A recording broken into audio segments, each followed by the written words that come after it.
favorite player was Michael Jordan. Yeah. My dad's from Chicago. We were huge Bulls fans. We're going to play the Bulls for the championship. Michael Jordan just has some more help. I'm just as good as him. They look at me like I'm crazy. I was left speechless. The only thing I knew in that moment was that Jordan was the GOAT. Future generations will never come close to what we were witnessing. When a young Larry Bird is left speechless, you know you've just witnessed something unforgettable. In the NBA, some players earned respect, while others inspired fear. Michael Jordan commanded both every time he stepped on the court. From the beginning, there was something different about him. The way he looked at you like he already knew what was going to happen, and you still couldn't stop it. This isn't a story about stats or championships. It's about the way the greatest players in the world talk about him.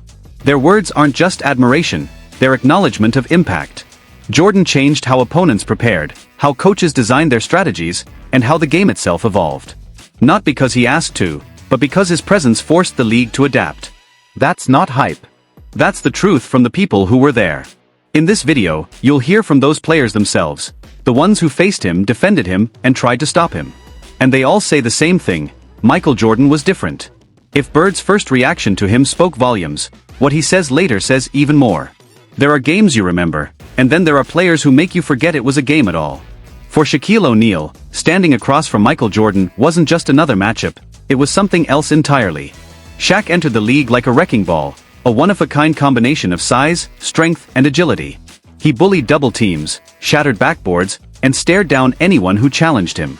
He was unstoppable. But when it came to Jordan, even Shaq had to pause. Because no matter how dominant Shaq was physically, there was no counter to the force Jordan carried with him. It was that eerie sense of inevitability, an understanding that you weren't just playing against a superstar. You were facing something greater. Years later, when Shaq was asked what it felt like to share the court with Jordan during his prime, he didn't break it down with stats, strategy, or cliches. Instead, he said something simple, something that became one of the most iconic statements ever made about Michael Jordan. He's at the peak of MJ. What is it like just being on the floor with him, man? I don't know what God looks like. It's like seeing God. That wasn't just a quote, it was a revelation. Shaquille O'Neal, the most dominant big man of his era, a four-time NBA champion and three-time Finals MVP, a player who physically overwhelmed legends, described Michael Jordan in spiritual terms. Because there was no other way to explain what it felt like when Jordan locked in. Jordan didn't need to talk. His game was the message, and his presence alone told every player, every fan, and every coach exactly who was in control. When Shaq said it was like seeing God, he wasn't just talking about the plays Jordan made with the ball. He was describing how Jordan made people feel, even those who believed they were untouchable. That's what true greatness is. Not just dominance, but the ability to make even the strongest, most unstoppable competitors stop, look across the court, and realize they were witnessing something beyond what seemed possible. If anyone in NBA history built a career on effort, it was Dennis Rodman. Relentless on the boards, fearless on defense, and unapologetically physical, Rodman didn't care who you were or how many scoring titles you had. If you entered his space, you were stepping into a battle.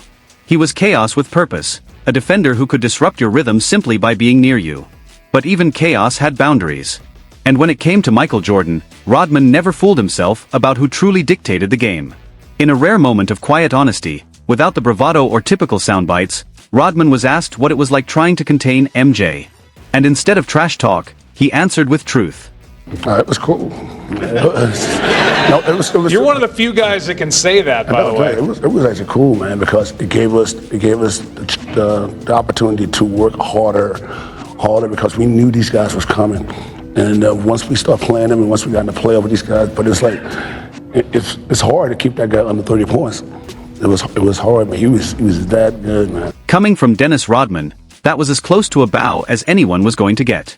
This is a man who guarded Karl Malone, boxed out Shaquille O'Neal, and played psychological games with some of the greatest scorers in NBA history. Yet Michael Jordan made him feel something different, not fear but inevitability. Rodman didn't dress it up. He understood that you could bring your best effort, play your most physical defense, stay locked in every possession, and Jordan would still find a way. He would rise into that flawless mid-range pull-up, glide into a fadeaway, or slip past with a first step that didn't even look fast until it was already too late. Guarding Michael Jordan wasn't about stopping him. It was about surviving him. Rodman never gave respect lightly, And when he admitted that just keeping Jordan under 30 was an accomplishment, he wasn't simply praising skill, he was stating reality. Jordan was going to get his points. The only real question was how long you could delay the moment he took the game away. Some matchups in basketball feel like destiny. Moments where greatness meets greatness and the entire arena seems to hold its breath. For Allen Iverson, fearless and unapologetic, facing Michael Jordan wasn't just another challenge. It was a personal promise he had made to himself long before he ever reached the NBA. He had imagined this moment for years. And when the time finally came, when Jordan stood directly in front of him, Iverson didn't hesitate. He didn't look nervous, and he didn't back down. He did exactly what he had always believed he would do. I was telling all my friends and my family that if I ever got a chance, if he ever guarded me, that I was going to try my move on the greatest player to ever play. So I knew I was going to do it. When he got on me, that's why I backed up. I said, oh, here we go. I didn't get nervous. And I was, like you said, just young, you know what I mean, and just confident. So my heart won't thumping or nothing like that. I won't, you know what I mean? I did it like I would do it any other time. That wasn't arrogance from Iverson. That was authenticity. He wasn't trying to embarrass Michael Jordan. He was trying to prove he belonged, that all the hours on blacktops, the grind in college, and the belief in his own ability had led him to that exact moment. The crossover heard around the world wasn't just about a move. It was about the mindset behind it. There was no fear, only pure, unfiltered confidence. The kind of belief you have when you're young, hungry, and unaware that you're supposed to be intimidated. Iverson didn't see Jordan as an untouchable icon in that moment. He saw him as the man standing in front of him on a basketball court. And for that single play, even just for a split second, Iverson showed the world that legends can be challenged. The next generation doesn't wait to be invited. They step forward and take their shot. Chris Webber was a player who understood the game with both power and intelligence. He knew systems, strategies, and what separated good players from great ones. But even he struggled to fully describe what Michael Jordan brought to the floor. Because Jordan's greatness wasn't limited to scoring or hitting impossible shots. It was in the details, the subtle footwork, the angles, the positioning, the timing. The kind of things most players only practice alone in an empty gym. Jordan executed those details under the brightest lights, in the middle of playoff battles, against the strongest competition in the world. Webber didn't need to exaggerate any of it, he witnessed it up close. And when he talks about Jordan now, you can hear it in his voice. The respect. The gravity. The understanding that what Jordan did wasn't normal. Jordan didn't just play the game. He elevated it. And everyone who stood across from him felt it. You know, like the drills that you do every day just to become a better player, and you do them hard. Like, he was playing that way in the game. He was denying, seeing the man in the ball, turning, talking on defense, elbowing guys as they came through the paint. Like, we saw his greatness, and he shut anyone that he was checking down. It was not a game. That's the part people often forget. Michael Jordan didn't just average 30 points a night. He defended like his legacy depended on every possession. He jumped passing lanes, barked instructions on defense, used elbows to remind cutters they were in his world. He didn't take plays off. Every second on the floor was personal. Chris Webber played alongside killers and competed against legends, but Jordan executed the fundamentals with so much force and focus that he made everyone else look like they were just warming up. So when Webber says, "We saw his greatness," it's not admiration, it's acknowledgement. Because if you played against Michael Jordan even once, you didn't need anyone to explain who he was. You felt it. When Magic Johnson talks about basketball, there's a rhythm to it, like he's still running the fast break in his head, eyes up, floor mapped out, waiting for the perfect pass.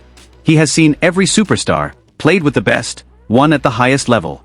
But when he speaks about Michael Jordan, the tone shifts. There's more weight.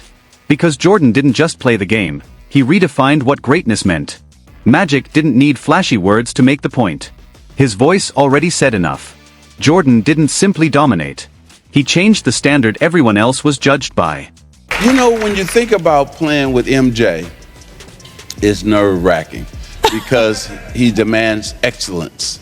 And but just getting him the basketball in the right place and let him do his thing with the tongue out and everything. You know, the tongue way out. You can almost picture the moment the way Magic Johnson does.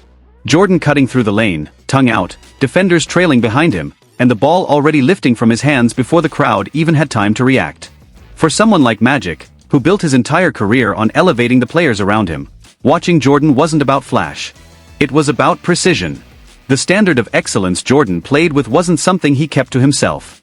He demanded it from everyone around him. If you shared the floor with him, you had to be completely locked in. If you weren't, he would make sure you knew it. And if you were, he could make you look like a star.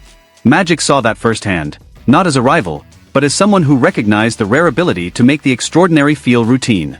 So when Magic remembers the tongue hanging out, the swagger, the intensity, he's not just recalling highlights. He's remembering a presence. The one player who could make even Hall of Famers stop and realize they needed to elevate their game just to keep up. Before Tony Parker was winning championships in San Antonio, before he became one of the most reliable point guards in the league, before the pick and roll with Tim Duncan became second nature, he was just a kid in Europe watching basketball from a distance. And for him, the sport wasn't just entertainment, it was sacred. Because his first true basketball memory was seeing Michael Jordan play live. My favorite player was Michael Jordan. My dad's from Chicago. We were huge Bulls fans. And so I remember being 10 years old and being in Monaco. And I went to the game, the Dream Team. They played France for a friendly game before going to Barcelona for Olympics. And I was one of those kids who will go down and go watch it. France lost by 50, but you know. That's not bad. That's not bad. And so I was just super excited to see my idol. And that's why I wear the number 9, because of Michael Jordan.